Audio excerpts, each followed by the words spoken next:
Hello there and welcome to Chipola College Television. This is Royce Reagan with Chipola Athletics pregame show. Since we don't have a pregame till about November for basketball, but we are talking to Coach basketball. For ladies, or do you like the word women? Which do you like, Greg Franklin? How you doing today? I'm good. Which one do you like? It doesn't matter. Yes, it does. Nah, we use women's basketball most of the time. Is that what's in? That's men and women. Mm-hmm. Coach, how long have you been at Chipola now? This will be my fourth year, going into my fourth year. And how many games have you lost? Could I ask that right off the bat? I think 7. 7. Yeah. You lost 1 last year. Mm-hmm. Who do you really like to play? Well, I'm setting you up on this one. In our conference, who do you like to play? I know what the answer is. You know what? I like playing them all, but obviously the people around here have a couple that are more rival than others, Northwest and Gulf Coast. Don't you play better against Gulf Coast and OW than you do? I'd like to think we play hard and we play smart all the time. But how do you convince those kids though to play hard, Coach? After you win 20 in a row, how do you pump them up one more time? Royce, you've been in my practices. You know exactly what's going on. You work their legs, their minds open up. You work their legs, their minds open. Have you written a book lately? Is that what you're going to do next? No, I haven't written a book. Well, let me. But I tell you what, if I could take the memoirs of all my time of coaching junior college, I believe I could get a bestseller. I guarantee. Well, I've got a tape player, the old cassette. You just put it in the seat in your car. You're going down the highway, just mash record and tell a tale. Stop. There's kids that like to put that in a machine and type it, so that would be the way you could write a book, would do nothing but talking. Okay. All right, Coach, this is summertime. We're actually videoing this in the month of July. Probably do another show in August, but where are you now? I know you recruit a lot. Where are we in recruiting and setting up the team for the fall? We actually finished up yesterday. We signed our last player, transferred from the University of Miami. She was a top 50 player in the country coming out of high school. Got hurt last year, wanted to make a change, and she'll be a freshman, but she'll leave us and she'll have 3 years of eligibility. Aisha Edwards. Wow. She's a good basketball player. She came up and visited us last week. And what does she play? She's a 1-2, 2-1, a combo guard. Good. And we've got a couple like that. We've got 9 players on campus right now, some new ones in that are, doing individual workouts and things of that nature. We've got a whole slew of kids that we've recruited and brought in, and it's been a good year. If we can get everybody to campus, I think we'll have a How's the good chemistry basketball between them yet? Chemistry's really good right now. And knock on wood, you may put that out into the universe now. Something might happen. When a super player comes here and they've never ever been challenged much, how do you break them to make them? I mean, what do you do? Just put them on the court to play? Crazy knows crazy. And when they walk in, they see other players. They know players know players. Yeah. And they know it's going to be competition. Our best recruiting tool that we've had is when they come in to visit us and they see the talent level, and they understand, this is not going to be easy. It's going to be a challenge, and every day it's probably going to be tougher in practice than it is most games. Sure. Well, I heard some of your players say they were so glad they had a game because when they have a game, they could have some fun. That's not true. You have fun at practice too, even though I've seen you work them hard. Well, everybody's going to be shooting at you this year. How do you handle that? Every team we play will say, that's Chipola, we got to beat them. You know what? We were doing our orders for our gear and things like that about 2 weeks ago for this upcoming year, and you got to embrace it. We made a shirt that has a bullseye on the back, and that's what I want my kids to understand. Yeah. You've got to bring your A game every time, every game, because you have a big bullseye on your back. More for them, and not to say, okay, we're national champions and we understand we have a bullseye, but for our kids to realistically understand everybody's bringing their A game for you. I mean, this is everybody's Super Bowl when they play you.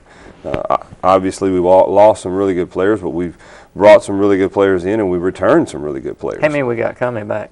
We've got 3 returners, 1 red shirt, 2 transfers. So there's some sophomores there. Yeah. That have a sense of urgency. Okay, we want to win it again. Know how it feels when they do win it, and know how they're treated when they win it. But I think the kids we have coming in as freshmen, in 3 different countries that we've gone to, they were all on their national team. So they understand competition as well. They've been there and done that. Been there and done that at a big stage, and it's not going to be a shock to them how competitive and how much intensity it's going to take to win. How much preparation it's going to take to be able to be a champion. They do understand that when you play at that type of setting, day in and day out. Well, how many of these coaches have you become friends with that's in our district? I know that y'all compete, but how about friendship? I've got good friendships with them. I wouldn't say, best buddies. I respect and think a lot of Coach Scoville. I think she does a great job. She does it the right way. Coach Q, I have a pass with him. We work together and are friends. Tam, I haven't got to know her real well. She's a quiet person, but she seems like she's very passionate about what she does and does it the right way. I've recruited against her, and I think she does it the right way. And Penny over at Pensacola, I've known her for a decade through coaching and things of that nature. She's pretty cool, isn't she? Yeah, she's a cool girl. She's going to get that thing going, though. Yeah, well, she struggled a little last year, but that's the way it is, isn't it? That is the way it is. When Nobody's they play gonna that cry team for from you. Chipola, you have to. If someone said describe what offense you run, I've asked you this before, and you run the other direction, Coach. I don't think you know what you run, but that's a joke, isn't it? What do you run, Coach, as an offense? What do you run? Throw it to my best player. No, we run a quick hit, and after the quick hit, we kind of run a read and react offense. And you would say, okay, there's really no set rules to it. Well, there are set rules. There's a menu of things that you can do. The only wrong thing that you can do is a couple things. Don't move. I mean, if you don't move, then you're in trouble. Yeah. If we get stagnant. And the other thing is if we move the basketball and we have a really good shot and you hesitate, then I'm going to be upset. Shoot the basketball. What percentage of transition did we score last year? Do you know? Our points, yeah, game, I think it was right around 44%. In transition? Yeah, because we do a lot of pressing and trapping and things like that. So. Well, I felt sorry, not really sorry, but one team we were playing in the tournament that they couldn't even get it over half court, but 1 out of 3 times there to start with. Does that just mean they've never had the quickness and the intensity play in somebody like us? Well, we talk about this all the time. There's a reason why Northwest is in the Elite Eight 3 years in a row. There's a reason why we're in the Final Four the last 2 years and the Elite Eight the year before that. There's a reason why Gulf Coast was in the Final Four the first year I was here. This league, night in, night out, is the toughest league, and add on the fact that you got to play everybody 3 times. Not 2, but 3. 3. It prepares you to play at a high level. It does, but also beats you up pretty good. But I wouldn't have it any other way. I mean, we're so much more ahead of a lot of teams when we go out there because we've seen it night in, night out. I mean, the quickness, the length, athleticism, period. I mean, the skill level, the size. You just can't. You can't try to simulate that in practice. Because you ain't got the people to do it. Yeah, and we were talking about this before we got on air that, I bring guys in to practice our girls a couple 3 times a week. I'll have a practice team. And it consists of kids that are 6'6", 6'7", 6'4" inside, and you got water bug guards that just, are hard to guard. And when they start thinking that they've arrived, then I bring that team in. And it's over. And they smack them down a little bit, They understand. But also when you have a team filled of really good athletes, really good talent like we've had in the past, and I think we'll have another one this year, is that they like to compete against each other. And sometimes at the first year, you got to bring it out of them because they don't want to be the person that doesn't get invited to Uno that night or the potluck we're going to have down in room 129, They want to be in good with everybody, and we usually get past that about week 3 whenever, you get a couple dings. And when you go back and look at the starting lineups last year, you didn't start the same people all year long. Well, how do you choose who gets to start? Man, you better bring it in practice. I mean, whoever's doing good at practice is the one. That's what you keep them on their toes. You were asking me a minute ago, how do you keep them hungry? Everybody likes to be called out in the starting lineup. Yeah. Well, Nick Saban, of course, I'm an Alabama man, and I think Alabama's success because all my life we've been very successful at football and getting better in everything else here lately. Softball and basketball and gymnastics always good. But anyway, 2 days after they won their last national championship a couple of years ago, he met with the players and those that were coming in second semester, you know. He said, gentlemen, y'all have never won a game. You've never won a game for Alabama. This team right here is not Alabama last year. This is next year's team. You ain't won one. That's right. So I guess you have to do that with the girls too, to get them just fired up. But how do they respond? Here comes a new girl in who's a little cocky a little bit. And she is good. I mean, they know she's good because there she can play. How do they react to her? They just bow up a little bit and see if they can't try to compete with her? Or how does that work? First of all, they know I'm not going to recruit somebody that can't play. Yeah. So when they come in, they know they can play. Secondly, freshmen coming in, and usually ones that transfer in from other places, and we kind of call it the Chipola way, usually freshmen are never ready. Right.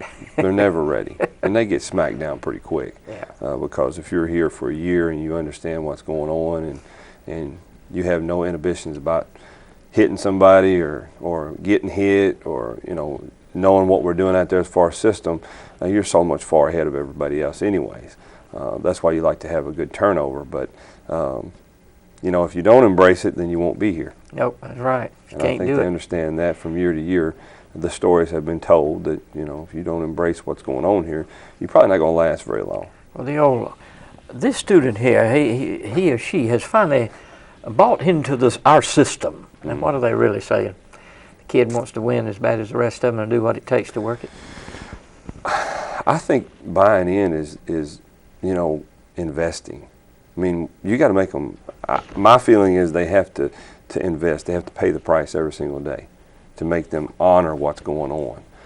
If we just kind of let them float through and they haven't invested and they haven't bought in what you just said, I don't think it's their choice. I think you have to impose that upon them.